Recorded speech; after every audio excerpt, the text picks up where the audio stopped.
My name is Robert, and this happened when I was 21 years old. One Friday night, I left a friend's apartment around midnight and decided to stop at a convenience store for snacks before heading home. The parking lot was nearly empty, with only a few cars scattered around. As soon as I walked inside, I noticed a man dressed entirely in black standing near the entrance. At first, I didn't think much of it.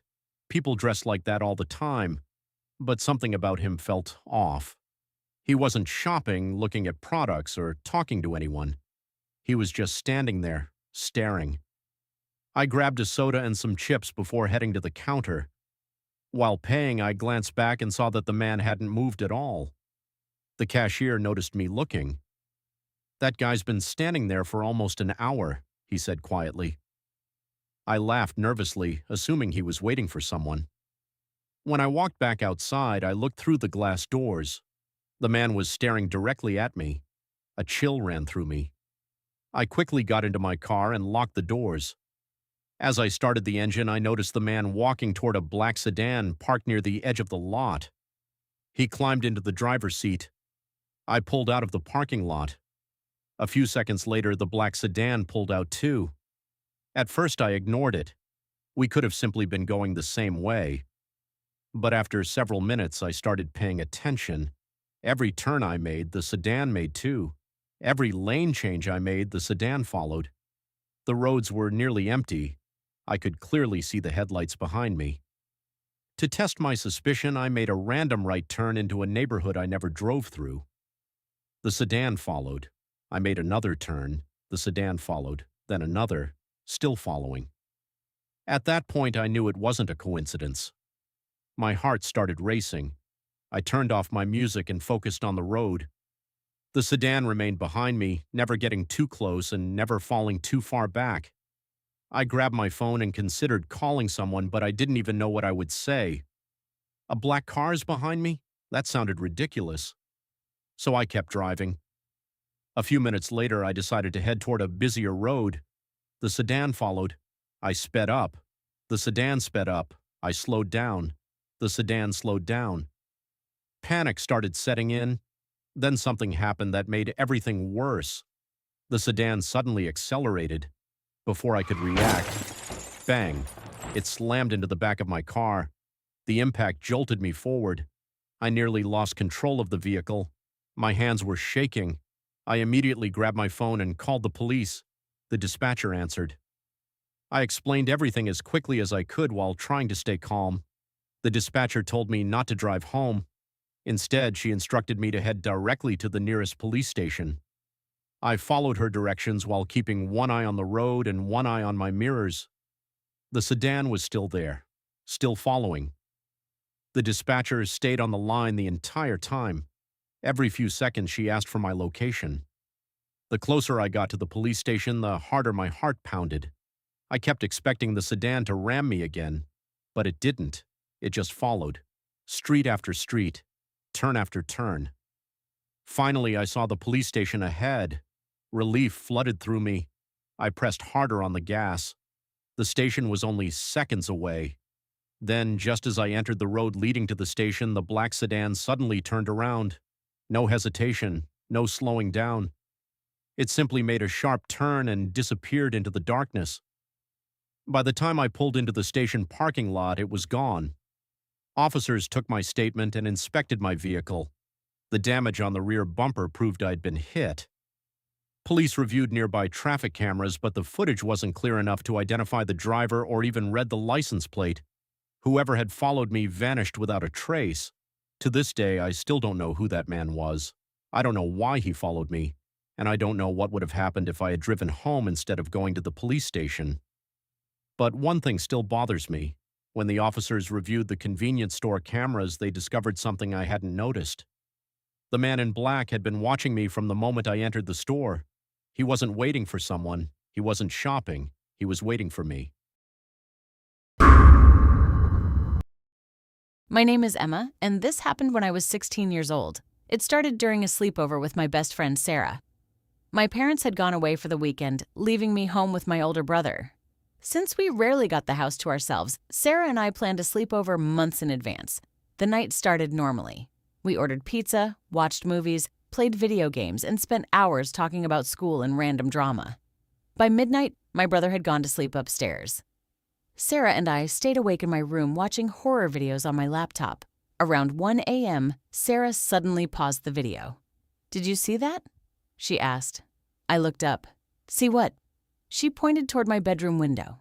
I stared for a moment, but saw nothing. Sarah laughed nervously. "I thought someone was outside." I rolled my eyes. My room was on the first floor, but the backyard was fenced and surrounded by trees. Nobody ever came back there. We went back to watching videos. A few minutes later, I noticed Sarah staring toward the window again. Her expression looked different this time. She wasn't joking. She looked scared. "What?" I asked. Sarah slowly pointed. I turned my head. At first, I couldn't see anything. Then, I saw it. A face.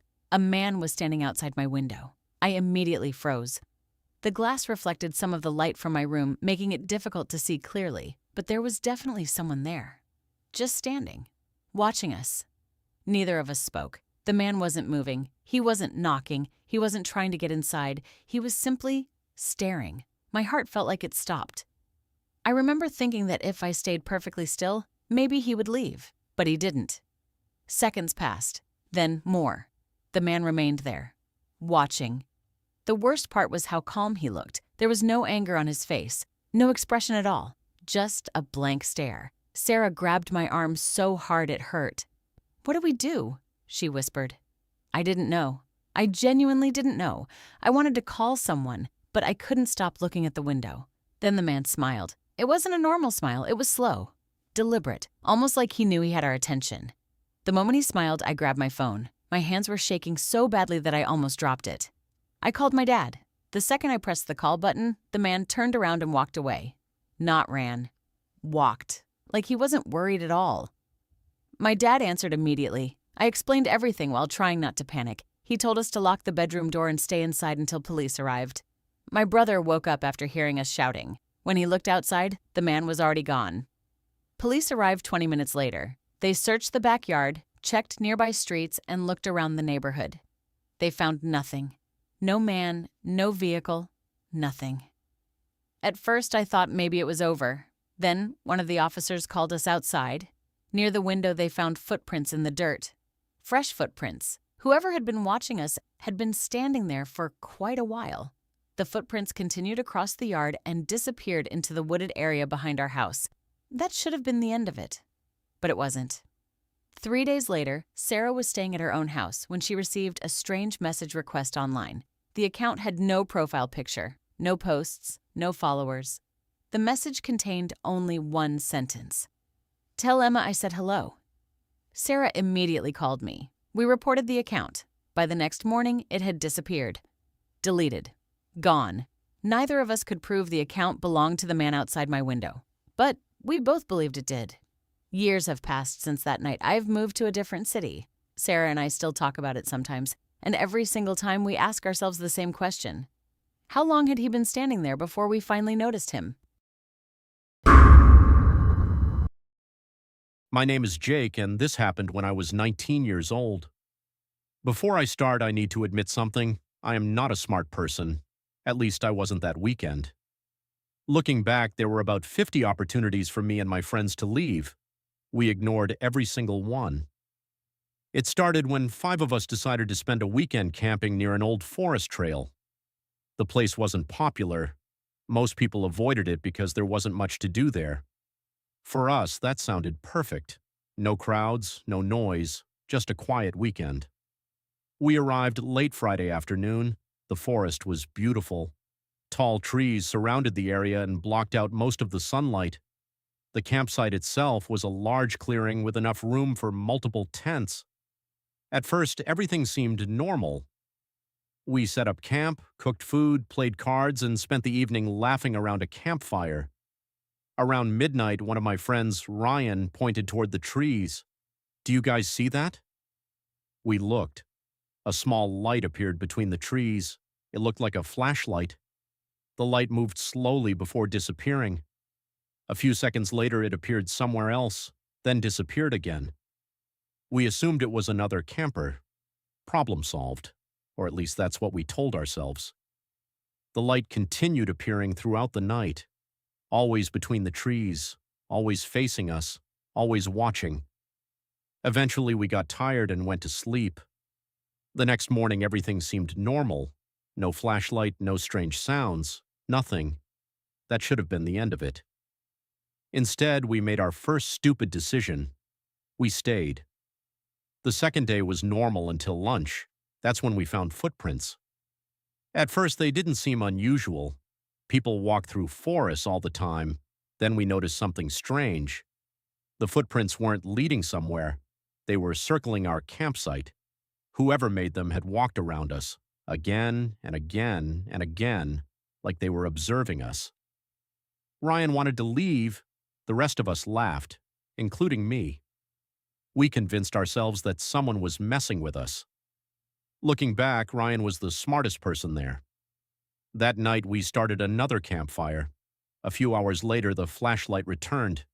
This time, it was closer, much closer. Instead of appearing deep in the woods, it was only a short distance away, close enough that we could clearly see it moving between the trees. The strange thing was that we never saw the person holding it, just the light. Eventually, one of my friends yelled into the darkness. No response. The flashlight disappeared. A few minutes later, it appeared behind us. Everyone immediately stood up. The flashlight remained there for several seconds before vanishing again. I remember laughing nervously and saying we were probably freaking ourselves out. That was our second stupid decision. We stayed. Around 2 a.m., we finally went to sleep. At least we tried to. I woke up sometime later because I needed to use the bathroom. As I stepped outside my tent, I immediately noticed something. Silence, complete silence. No insects, no wind, nothing. Then I saw it. Someone standing near the edge of the clearing, watching the tents. At first I thought it was one of my friends. Then the figure moved, slowly, toward the trees and disappeared. I should have woken everyone up. I didn't. Instead, I convinced myself I was tired. That was our third stupid decision. The next morning, I told everyone what I saw. Nobody believed me. We packed our gear and prepared to leave. Finally, a smart decision. Or so I thought. While taking down one of the tents, Ryan found something. A photograph. An actual printed photograph. It was lying underneath our camping gear. We gathered around to look at it. The moment I saw it, my stomach dropped. The photograph showed our campsite.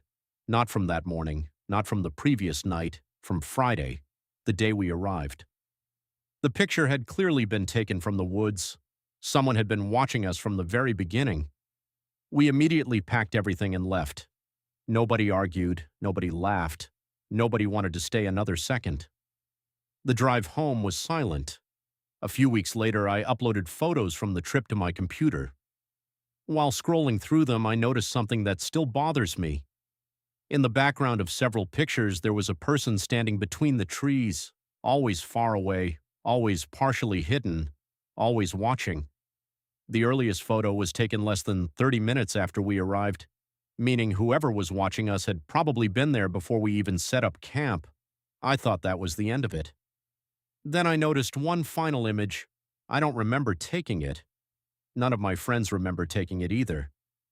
The photograph was blurry and dark, but one thing was perfectly visible. All 5 of our tents, taken from deep within the forest. As if someone had been standing there,